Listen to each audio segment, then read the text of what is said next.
คุณผู้ชมครับสมมติว่าเรานอนอยู่ไม่สบายอยู่เจ็บจนอยากสมัครเป็นก้อนหินแล้วหมอบอกว่าไม่ต้องห่วงนะครับฉีดยาแก้ปวดให้แล้วเดี๋ยวหายปวด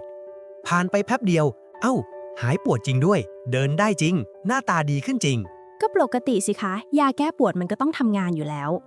แต่พีคคือในเข็มนั้นไม่มียาแก้ปวดครับมีแค่น้ำเกลือหน้าตาใสๆที่เราเห็นตามโรงพยาบาลนี่แหละเดี๋ยวนะคะน้ำเกลือมันทำให้หายปวดได้ไงอะหรือคนไข้คิดไปเองแบบนี้หรือเปล่า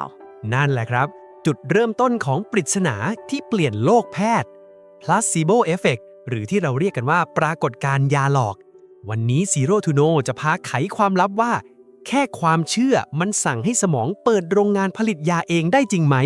และสั่งได้แค่ไหนกันแน่ครับโอเคขอเคลียร์ก่อนนะคะยาหลอกนี่ไม่ใช่ไสยศาสตร์ใช่ไหมไม่ใช่แบบนั่งสมาธิแล้วโรคหายทั้งจักรวาลใช่ไหมคะใช่เลยครับไม่ใช่เวทมนต์แต่เป็นวิทยาศาสตร์ล้วนๆเลยที่เมื่อก่อนคนอาจคิดว่าอุปทานแต่พอมีเทคโนโลยีสแกนสมองเข้ามาเรื่องมันเริ่มไม่ตลกแล้วนะครับเพราะสมองเปลี่ยนเคมีจริงแล้วนักวิทยาศาสตร์อธิบายว่าในหัวเรามีร้านขายยาเถื่อนที่ถูกกฎหมายอยู่ ชื่อเท่ๆว่า internal pharmacy แค่เราคาดหวังว่าจะดีขึ้นสมองก็สั่งผลิตสารอย่าง endorphins ซึ่งเป็นยาแก้ปวดธรรมชาติของร่างกายออกมาจริงๆทำให้ความปวดลดลงจริงๆไม่ใช่แค่แกล้งหายเพื่อมารยาทต่อหมอนะครับ สรุปคือเราไม่ได้มีแค่หัวใจที่เข้มแข็งแต่เรามีเภสัชกรประจำสมองด้วยสินะคะเนี่ยประมาณนั้นเลยครับและเอาจริงๆหลักฐานมันแรงมากจนมีการทดลองล็อกผลยาหลอกด้วยยาอีกตัวด้วยถ้าให้คนได้ยาหลอกแล้วตามด้วยนาล็อกโซนซึ่งเป็นยาต้านฤทธิ์มอร์ฟีนปรากฏว่าอาการปวดกลับมาเลยครับแปลว่ายาหลอกไปพึ่งเส้นทางเดียวกับยาแก้ปวดจริงโอเคค่ะอันนี้คือเรื่องหายปวดแล้วถ้าเป็นเรื่องอื่นล่ะคะๆมีเคสที่ดังมากเลยคือผู้ป่วยพาร์กินสันซึ่งเป็นโรคที่เกี่ยวกับขาดโดปามีนทำให้สั่นควบคุมการเคลื่อนไหวได้ลำบากครับมีงานสแกนสมองแบบ PET พบว่าแค่คนไข้เชื่อว่าได้ยาสมองก็หลั่งโดปามีนเพิ่มขึ้นจริงๆระดับสูงมากเลยในบางการศึกษาพบว่าระดับโดปามีนเพิ่มขึ้นประมาณ 200% เลยทีเดียวครับ 200%นี่คือสมองมีโหมดโปรโมชั่นสิ้นปีเหรอคะเนี่ย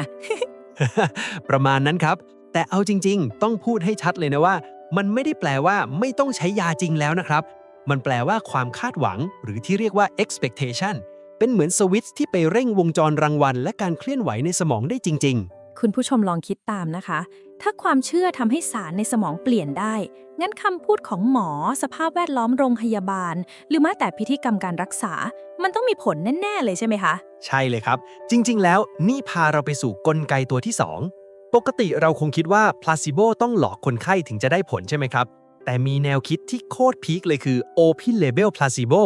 คือหมอบอกตรงๆเลยว่านี่คือยาหลอกนะทำจากแป้งไม่มีตัวยาแต่คนไข้บางกลุ่มอาการดีขึ้นจริงฮะ รู้อยู่แล้วว่าโดนหลอก แต่ยังหายเหรอ สมองเนี่ยมันชอบดราม่าหรือชอบพิธีกรรมคะเนี่ย คีย์เวิร์ดคือ conditioning หรือการเรียนรู้แบบมีเงื่อนไขครับร่างกายเราจำแพทเทิร์นการรักษาได้เม็ดยากลิ่นโรงพยาบาลเห็นชุดพยาบาลขั้นตอนเดิมๆเหมือนการทดลองพาฟลอฟที่สั่นกระดิ่งแล้วน้ำลายไหลนั่นแหละครับอ๋อ คือแม้สมองส่วนมีเหตุผลจะพูดว่านี่แป้งนะ แต่สมองส่วนที่เรียนรู้จากประสบการณ์มันตอบว่า ช่างมัน ฉันทำตามพิธีกรรมแล้ว ฉันจะเริ่มโหมดฟื้นตัวอะไรแบบนี้ใช่ไหมคะ ใช่เลยครับและนี่ทำให้เราเข้าใจว่า placebo ไม่ใช่มโนล้วนแต่มันเป็นการทำงานร่วมกันของความคาดหวังบวกการเรียนรู้บวกบริบททางสังคมของการรักษาครับแล้วถ้าความเชื่อด้านบวกช่วยได้ ด้านลบก็ต้องทำร้ายได้เหมือนกันใช่ไหมคะ ถูกต้องมากครับนี่คือ nocebo effect หรือที่บางคนเรียกให้จำง่ายว่ายาหลอนถ้าเราคาดหวังว่าจะเจอผลข้างเคียงหรือจะแย่ลงร่างกายตอบสนองจริงได้เลยครับเช่นกระตุ้นความเครียดและความเจ็บปวดมีการพบว่าสาร CCK ถูกกระตุ้นในสถานการณ์แบบนี้ด้วยครับ แปลไทยเป็นไทยคืออ่านคอมเมนต์ในเน็ตมากไปป่วยขึ้นจริงเลยสินะคะ ประมาณนั้นครับแต่พูดจริงๆนะข้อมูลและวิธีสื่อสารสำคัญมากๆคำพูดหมอฉลากยาหรือประสบการณ์คนรอบตัวมันเป็นตัวตั้งต้นความคาดหวังทั้งบวกและลบเลยครับอ้าวตรงนี้ต้องเบรกเลยนะคะ เดี๋ยวคนดูบางคนจะสรุปว่า งั้นไม่ต้องกินยาแล้วใจล้วน ใช่เลยครับขีดเส้นใต้หนาๆเลย placebo เด่นเรื่องลดอาการที่เรียกว่า symptoms เช่นปวดเครียดรู้สึกดีขึ้นแต่มันไม่ได้แปลว่าฆ่าเชื้อโรคได้หรือทำให้ก้อนมะเร็งยุบได้ตามใจนะครับตัวอย่างชัดๆคือหอบหืด คนได้ยาหลอกอาจจะรู้สึกหายใจโล่งขึ้น แต่พอวัดค่าปอดจริงๆ หลอดลมไม่ได้ดีขึ้นเท่ายาจริง นี่คือความต่างระหว่างความรู้สึกที่เรียกว่า subjective กับค่าทางกายภาพจริงๆ ที่เรียกว่า objective ครับ สรุปให้จำง่ายๆแบบวัยรุ่นเลยนะคะ ใจช่วยให้เราสู้ไหวขึ้น สบายขึ้น ปวดน้อยลง ซึ่งดีมากเลยต่อการฟื้นตัวเลยค่ะ แต่ถ้าเป็นโรคที่ต้องรักษาด้วยยาหลักหรือหัตถการจริง ๆ แล้ว ก็ต้องพึ่งแพทย์และการรักษาจริงควบคู่กันด้วยนะคะ มีอีกประเด็นที่โคตรน่าสนใจเลยคือ นักวิทยาศาสตร์เริ่มมองเรื่องพันธุกรรม เช่น ยีนที่เกี่ยวกับโดปามีนอย่าง COMT ว่าอาจทำให้บางคนตอบสนองต่อพลาซิโบได้ดีกว่าคนอื่น เหมือนแต่ละคนมีความไวต่อความคาดหวังไม่เท่ากันครับ นี่คือโลกที่ความต่างของคนไม่ได้มีแค่แพ้กุ้งแพ้ถั่ว แต่มีแพ้คำปลอบใจแบบได้ผลด้วยสินะคะเนี่ย